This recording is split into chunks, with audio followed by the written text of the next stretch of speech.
Well, good morning, fellers. We are pulling out of Liverpool Road and we're going to head down to Millwood. We're meeting team members Seth and Joe. Seth's got a farm down here we were at a week ago scouting, and we saw 5 gobblers there that morning. It was like 9 o'clock. Just ridiculous birds. A group of 3 with some hens and 2 singles. So I told Seth, man, I'll come video you. You just worry about shooting, and Joe, he's going to tag along.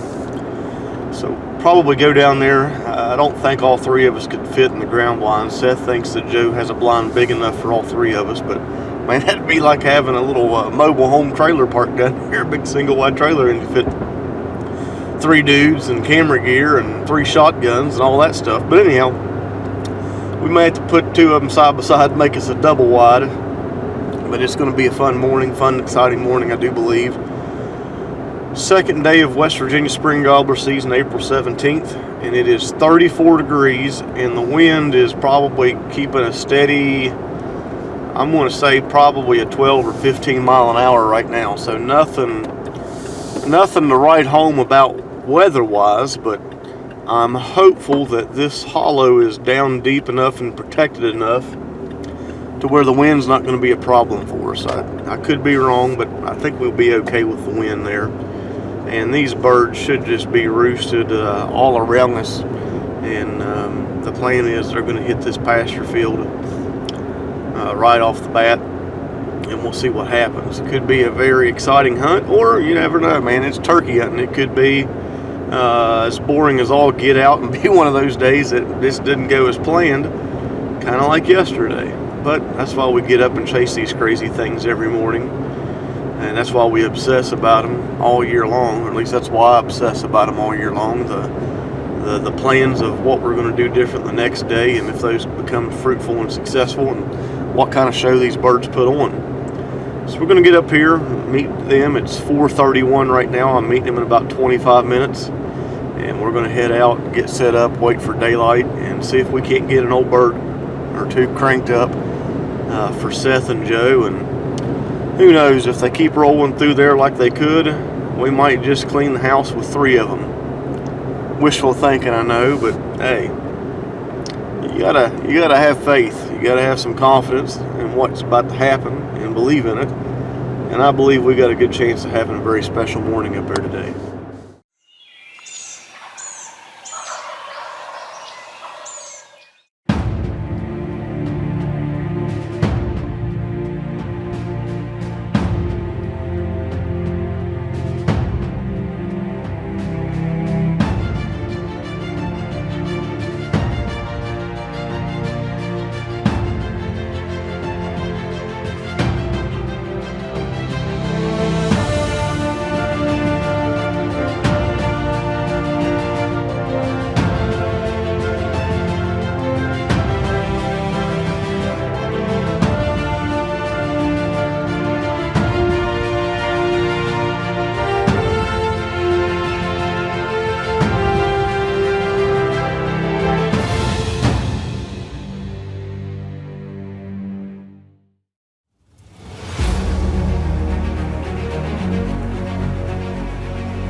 Those hens are running down. We're in good shape now, boys.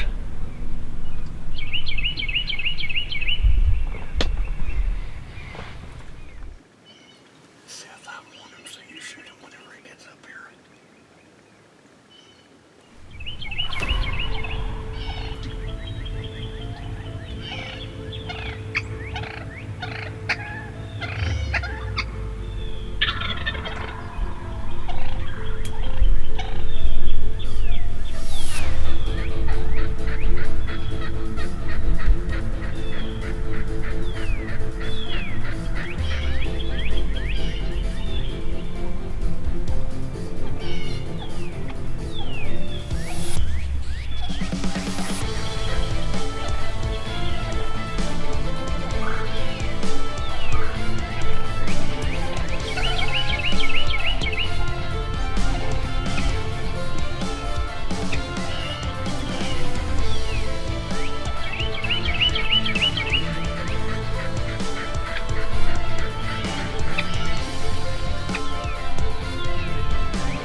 Not yet.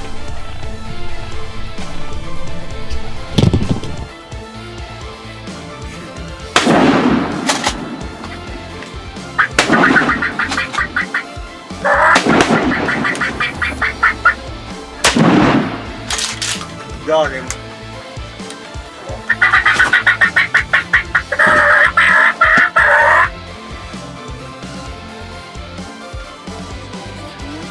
Who killed it?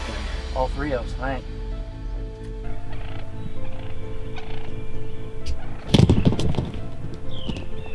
Shoot.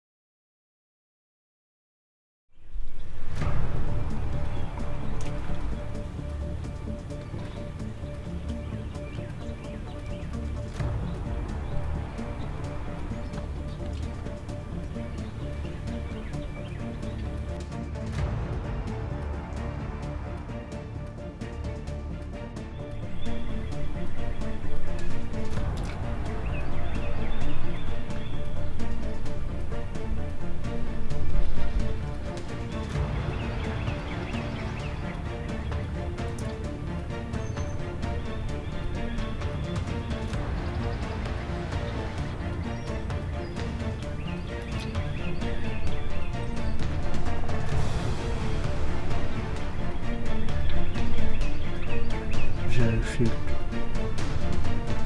I think I shoot that bird. They're getting ready to leave. Want to shoot it now? Yes.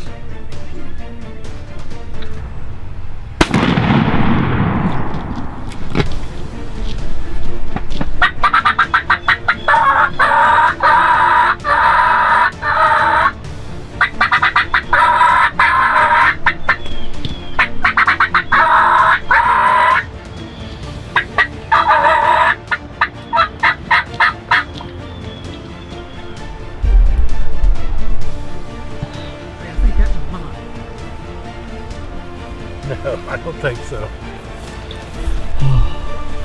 That's This a is big a good bird. old West Virginia, second day of turkey season, snow falling like crazy, double. Yeah. That's what we like to call a good time. Both of these birds, literally, we had, what happened this morning is we got set up and there were some hens and a gobbler up here on top of the hill, and they just went dead, stone dead silent. And back behind us up in this hollow, we couldn't tell if they were up on the flat or here. Seth gets out and crawls down the creek and says the field's empty. So we were debating about whether to move, and no sooner when we were having that discussion, the two birds that just came in where Joe got his, they seen us and ran up the hill. Well, they ran up the hill and I hit my call, and boom, they just gobbled back. So we ducked back in the blind, and they were up on this little open area just hammering. these hens flew down and this gobbler come waddling down over the bank. Come up, Seth got his, and as soon as he shot, you know, the hens going nuts, but they're in here fighting, purring and stuff with these decoys. Well, when everything goes silent, those birds keep hammering, and they shut up and they just come right down the bank, cross the creek, they go up the gravel road, come down the bank. One humps the creek, the other one comes up. They see the dead bird laying here, because, I mean, shoot, dude, we didn't have a chance to, didn't have no chance of recovery on the no bird. chance of getting that one out of the way, and he was over the bank, so we thought no big deal. And next thing you know, when they come over the creek, as luck would have it, they'd cross the daggone creek right there, standing in a dead bird. And when the one got nervous, the furthest one away got nervous, I told Joe, hammer him. The most exciting hour I've ever had. Went from a very boring morning to pretty daggone intense.